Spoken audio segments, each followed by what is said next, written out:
Hey y'all, welcome to the Throttle podcast. I'm your host, Earnest, here tonight just by myself. Another quick, short, sort of recap episode before me and Evan, my co-host Evan Sager will sit down on Friday night and we'll talk about and preview NASCAR with the top three series, Cup, Xfinity, and Truck.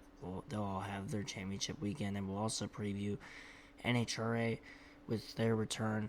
It's their second to last race of the year as they'll race at Las Vegas, and honestly, NHRA might just need its own episode. There's been a ton of silly season news that has happened. That might be the episode, like next week after Las Vegas, but in that little off week there where NHRA is off for 1 week before they have the NHRA finals in mid-November, and of course, like NASCAR will be done at that point, so we'll see. But yeah, so anyways, getting into some other news quickly.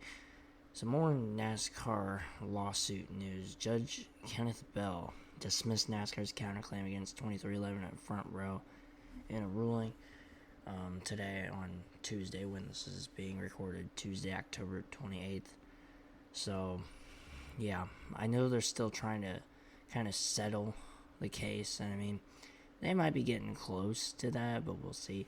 The trial is also coming up as well, though. The trial is coming up in early December, so we'll see. And I'm sure NASCAR is probably going to try and appeal the case, or appeal the decision after championship weekend. But we'll see how that goes. I'm going to have to probably write another web story on that for my school's newspaper. But yeah, speaking of after championship weekend, we'll probably come up with a new playoff system. I mean, it's been rumored by Jordan Bianchi that it's going to be one of three options, either like a 3-3-4 format where it's going to be 3 races in the first round, 3 races in the second round, and then a 4-race championship 4, or it'll be like the old 10-race chase. I mean, they say chase. Is it going to be like the OG chase, or is it going to be like the wild card chase from like 2011 to 2013? So we'll see. And then the full season points is still on the table. So that is also very interesting. Of course, here for the Throttle podcast, we have our own modified full season points where it's normal Cup Series points plus 5 points for leading a lap, 5 points for leading the most laps, and 1 point for the pole. And we'll get to that in a minute. But yeah, we'll see with this whole new playoff system. They'll come up with it after the season is over. But I mean, we've been talking about potentially a new playoff format for the longest time. We've been dealing with this lawsuit now for over a year, and both of those are starting to maybe get settled and finally start calming down. So we'll see. Okay, Martinsville.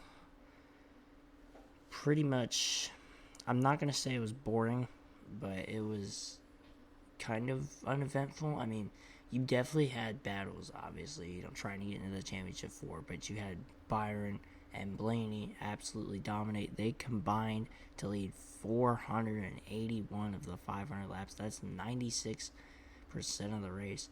Byron had the second perfect race this year, aka winning the race, sweeping the stages, and getting the Xfinity fastest lap. So that's the perfect 61 points for the real life Cup Series, and then even got the 11 bonus points like for our point system. Byron led the most laps, getting those 10 points, and he started on pole. So in our eyes, that's the perfect 72-point day, and both the perfect day in terms of real NASCAR points and our NASCAR points. The only other time that happened this year was Larson at Spring, Kansas. And what's funny is both Larson at Spring, Kansas and Byron at Fall Martinsville were picked by Haley. But yeah, we'll get to our picks in a minute. I also want to talk about Hocevar, man. I don't know. He's like a glass cannon. He reminds me of like Jimmy Spencer. It's like you don't really know what you're going to get when he shows up to the track. I mean, he might run top 10. He might wreck himself 5 times.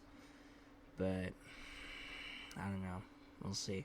He was involved in like 3 or 4 incidents at Martinsville, so it's just, I don't know how to describe him. I mean, it's just kind of crazy.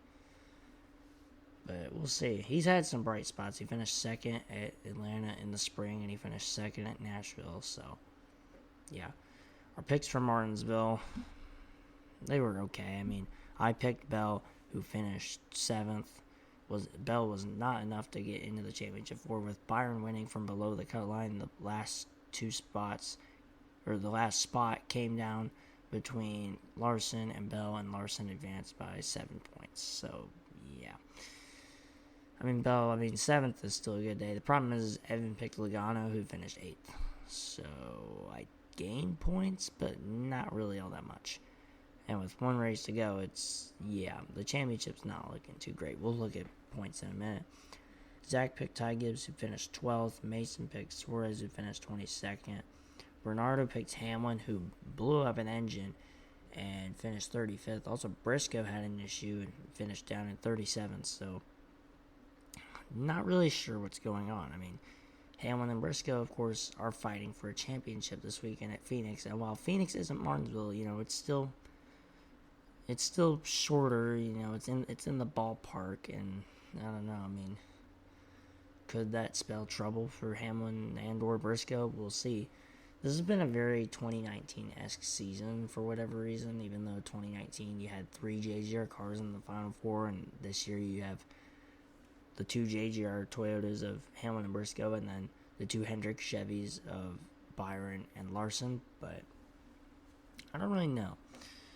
Something just feels off. I mean, of course, 2019 you had Truex in the 19 car, who put the left side tires on the right and the right side tires on the left, and then you had Hamlin, who late in the race put a piece of duct tape that might as well have been a billboard.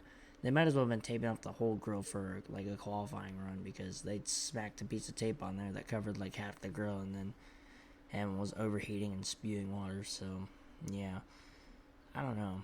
I'm not totally concerned with the issues that Hamlin and Briscoe had at Martinsville, but it's not welcoming either. So, we'll see. Stacy picked Blaney, who finished second, led 177 of those 481 combined laps. Did not advance. He almost walked it off and advanced by winning at Fall Martinsville for the 3rd straight year, but not quite. Haley, Haley picks Byron, wins the race, leads 304 laps, started on pole, led the most laps, got the fastest lap late in the race, actually.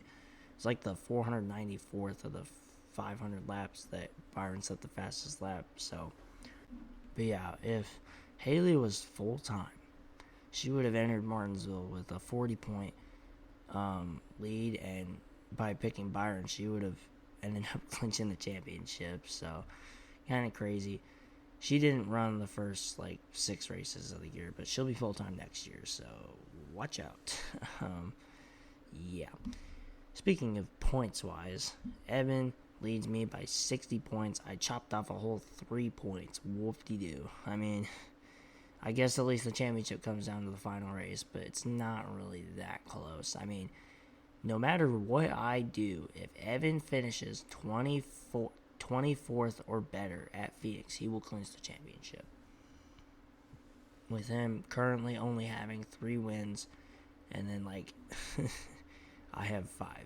Haley now has 6, as Haley's now won back-to-back. She becomes the second person to pick 2 different drivers and win back-to-back races. I, of course, was the first, winning with Elliott at Kansas and SPG at the Roval. And then you had Mason pick Bell 3 straight times in the early part of the year when Bell won 3 straight races. So, yeah.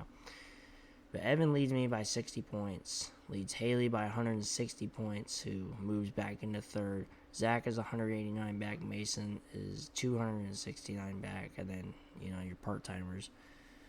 So, yeah, pretty kind of wrapped up, I guess. I mean, it's either going to be me or Evan winning the championship, and to be honest, it'll probably be Evan. It's going to be either Haley or Zach finishing 3rd or 4th in points. Mason's locked into 5th in points, so not really a whole lot of battles coming down to this final race of the year, but it's whatever. So, yeah. Things would be a lot different, though, if we had Haley full-time, or even Colin full-time. It'd be a lot crazier. But, yeah, that's just about pretty much it for this shorter recap episode of the Throttle podcast. Of course, NHRA was off this week. They're back this weekend with Las Vegas fall. We'll preview that, and we'll preview, of course, NASCAR's championship weekend.